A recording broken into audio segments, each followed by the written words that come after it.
नमस्कार नमस्कार नमस्कार एंड जय हिंद मेरे साथियों। और कैसे हैं? बढ़िया सर, मैं बस आपसे मिलने आया था। उससे मिलने आए थे भाई? क्यों सर बस कुछ जानकारियाँ चाहिए थी। मैं बोला ऐसे अभी खाली हूँ तो सोचा सर तिवारी सर से मिल लूँ जाके।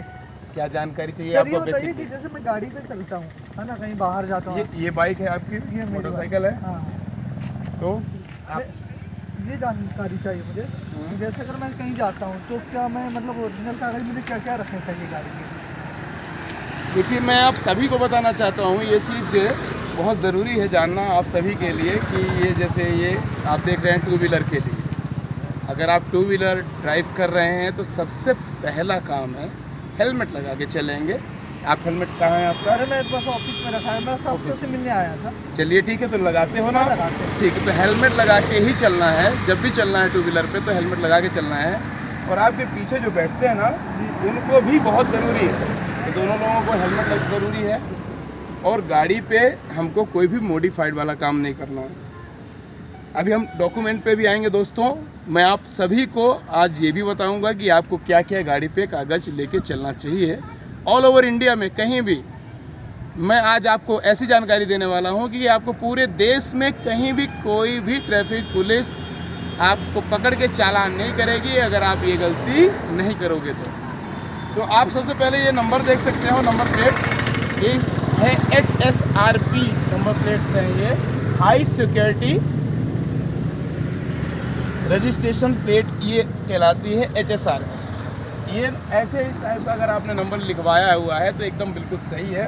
और अक्सर देखने में आता है कि लोग टू व्हीलर में आगे तरफ नंबर ही नहीं लिखवाते, उसमें जय माता दी, जय श्री राम, ओम साईं राम, भाईजान, खान साहब, क्योंकि इस तरीके की बातें अक्सर देखने में आती है। तो ये मैं आपसे हकीकत बताऊं, ये ज़्यादा मैंने देखा, अनुभव किया है कि लोग आगे नंबर लिखवाना बहुत ज़रूरी नहीं समझते, जबकि बहुत ज़रूरी है।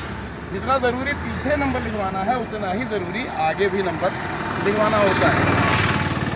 तो ये तो हो गई आपकी रूपरेखा। ये तो मोटरसाइकिल में है, आप दो पहिया वाहन में है तो ये आपकी होना चाहिए। हेलमेट वगैरह तो आपको लेके लगा के चलना ही है। पेपर्स क्या क्या हैं, तो आइए पेपर्स की बात करें हम तो सबसे पहले है आपका RC होना चाहिए। सबसे पहले RC होना चाहिए आपका उस गाड़ी पे, मतलब कि रजिस्ट्रेशन कार्ड होना चाहिए आपका, पहली बात। दूसरी बात क्या है? दूसरी बात आपके पास ड्राइविंग लाइसेंस होना चाहिए। जो गाड़ी चला रहे हो उस गाड़ी के लिए आपका वैलिड लाइसेंस होना चाहिए। आपके पास क्या होना चाहिए? वैलिड लाइसेंस होना चाहिए। तीसरी चीज़ PUC pollution under control certificate. Actually वो क्या है? PUCC मतलब कि पोल्यूशन अंडर कंट्रोल सर्टिफिकेट। अगर 1 साल से ऊपर की आपकी गाड़ी हो गई है तो 1 साल के ऊपर की गाड़ी में आपका ये सर्टिफिकेट बनता है। मतलब कि वो देखा जाता है कि आपके इससे प्रदूषण तो नहीं उत्सर्जित हो रहा है, तो उत्सर्जन केंद्र बने रहते हैं, पोल्यूशन कंट्रोल बोर्ड होता है, तो ये आपको PUC बना के देता है। ठीक है, तो जहाँ तक मैं ये समझता हूँ कि आपको समझ में आ रही होगी मेरी बात। RC पहली बात है, दूसरा आपका है ड्राइविंग लाइसेंस, तीसरा है PUC और चौथा है आपका इंश्योरेंस, गाड़ी का बीमा। ये 4 चीज़ें हैं, ये की पॉइंट्स हैं आपके।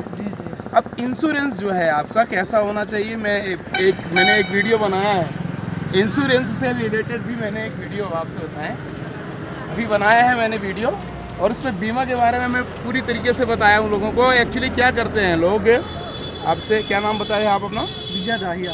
विजय जी, मैं सभी से रिक्वेस्ट करता हूँ, जितने भी लोग देख रहे हैं वीडियो, प्लीज़ मेरे बीमा वाला जो है वीडियो वो ज़रूर देखेंगे, क्योंकि मैंने उसमें स्पेशली बताया है कि जो फर्स्ट पार्टी बीमा है वो साल भर बाद, जब नई गाड़ी होती है, अपन नई गाड़ी खरीदते हैं, अक्सर क्या है कि जब गाड़ी खरीदते हैं वहीं से लोग बोल देते हैं 5 साल का बीमा है आपका। तो जो समझदार है, जागरूक है और जानता है बीमा कंपनी के बारे में, बीमा के बारे में, वो तो 1 साल बाद उस बीमा को क्या कराता है? रिन्यू करा देता, फर्स्ट पार्टी का जाके रिन्यू कराता है। लेकिन जिनको जानकारी नहीं है, आपसे हकीकत बताएं विजय जी, तो वो लगभग 5 साल तक यही सोच के रहता है कि मेरे पास तो बीमा है। उससे क्या है, पुलिस से आप बच जाओगे। थर्ड पार्टी बीमा भी रहेगा आपके पास तो आप पुलिस से बच जाओगे, है ना। पुलिस को तो बीमा से मतलब है। बीमा में अब ये चीज़ें नहीं दी गई है कि आप फर्स्ट पार्टी है कि थर्ड पार्टी है कि नहीं है, तो ये चीज़ें जो है, तो मैं आप सभी से रिक्वेस्ट करता हूँ कि प्लीज़ थर्ड पार्टी के साथ साथ फर्स्ट पार्टी भी बीमा आपका होना चाहिए। इस बात का भी आप ध्यान रखेंगे आप लोग। और ये तो 4 पेपर मैंने बता दिया आपको क्या क्या है इसके लिए। ड्राइविंग लाइसेंस वैध होना चाहिए, मैंने बताया है, मतलब कि वैलिड होना चाहिए। लर्नर लाइसेंस के आप सिंगल 2 व्हीलर ड्राइव नहीं कर सकते हो। अगर आपको लर्नर लाइसेंस पे बाइक चलाना है तो मैंने एक वीडियो बनाया था 4 व्हीलर का लर्नर लाइसेंस से रिलेटेड, आप लोग देखिएगा उसको प्लीज़। और मैं बता भी देता हूँ कि L मार्क होगा बाइक के आगे तरफ भी और पीछे तरफ रेड कलर से L मार्क होगा। और पीछे जो आप बैठाओगे जिसको, उसके पास वैलिड लाइसेंस होगा। जैसे 4 व्हीलर में बगल में बैठाते हैं हम, तो वैसे ही 2 व्हीलर में हम पीछे बैठाते हैं जो जिसके पास वैलिड लाइसेंस होता है। तो ये तो अपने डॉक्यूमेंट्स की बात हुई। सबसे अहम बात मैं आपको बता दूं कि ये जो आप डॉक्यूमेंट्स को, कोई ज़रूरी नहीं है कि आप इनको ओरिजिनल लेके चलिए, ये भी ज़रूरी नहीं है कि आप इनके ज़ेरॉक्स कॉपी लेके चलिए। हमेशा आप इनको डिजिटल फॉर्म में रख सकते हैं। एक डिजी लॉकर हो गया, चाहे एम परिवहन में रख सकते हैं आप, तो आप इनको रख सकते हैं। कई लोगों में ये क्वेश्चन पूछे हैं लोग कि डिजी लॉकर में क्या रख सकते हैं सर, तो बिल्कुल रख सकते हो आप। एम परिवहन में रख सकते हैं, क्या आप बिल्कुल रख सकते हैं। तो आपको ज़रूरी नहीं है कि आप इनकी हार्ड कॉपी लेके चलें, लेकिन कब ज़रूरत पड़ती है, कब ऐसी स्थिति आ जाती है कि आपसे ट्रैफिक पुलिस या कहीं भी जो पुलिस रहती है वो आपसे आरटीओ आपसे डायरेक्ट ओरिजिनल पेपर मांगने लगते हैं। और इन केस की अगर आपने सिग्नल जंप कर दिया, ट्रैफिक सिग्नल जंप कर दिया और आपके पास जुर्माना भरने का है ही नहीं पैसा, तो जब पैसा नहीं है तो आपकी एक्चुअली क्या है, पहले तो गाड़ी जब्त होती थी, तो अब गाड़ी जब्त ना करके पेपर जब्त करते हैं। तो अब पेपर ओरिजिनल रखोगे तो जब्त होगा। उसकी जीरोक्स कॉपी वगैरह है सर, अगर बाई चांस पेपर लेके नहीं चलते हैं तो मतलब हार्ड कॉपी रखना पड़ेगा आपको। अच्छा, जब हार्ड कॉपी दोगे तब वो जब्त हो करेंगे, है ना। तो ये स्थितियां पैदा होती हैं तब कुछ। और ड्रंक एंड ड्राइव हो गया, शराब पीकर वाहन चलाना, मैं इस पे वीडियो बनाऊंगा। सबसे ज़्यादा अगर एक्सीडेंट होते हैं तो यही लापरवाही होती है, शराब पी के वाहन चलाने में। अगर आप शराब पी के वाहन चला रहे हैं तो यदि आपके साथ घटना नहीं घटित हुई तो आप किसी न किसी दूसरे के साथ घटित कर दोगे, तो ये बहुत रिस्की है। तो ऐसी स्थिति में भी आपका लाइसेंस सस्पेंड होगा। और जहाँ जहाँ लाइसेंस, 4-5 केसेस आपको बता दें, ड्रिंक एंड ड्राइव हो गया, मोबाइल पे बात करते हुए गाड़ी चलाने वाला, और आपका सिग्नल जंप, इसमें सीधे आपका लाइसेंस सस्पेंड होता है। लाइसेंस सस्पेंड होता है तो फिर आपको लाइसेंस की आवश्यकता दीजिए भाई, लाइसेंस ऐसा हो।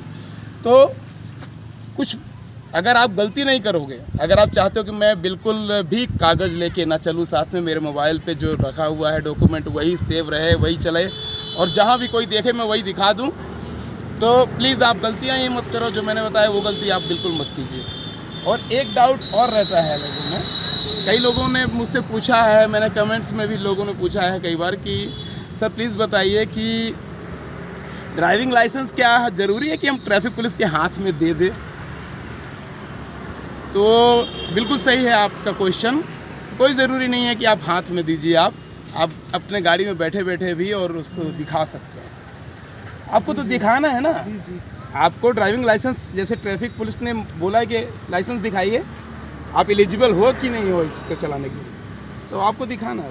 तो ज़रूरी नहीं है कि आप उसके हाथ में ही दें। तो ये सारी बातें थी डॉक्यूमेंट से रिलेटेड।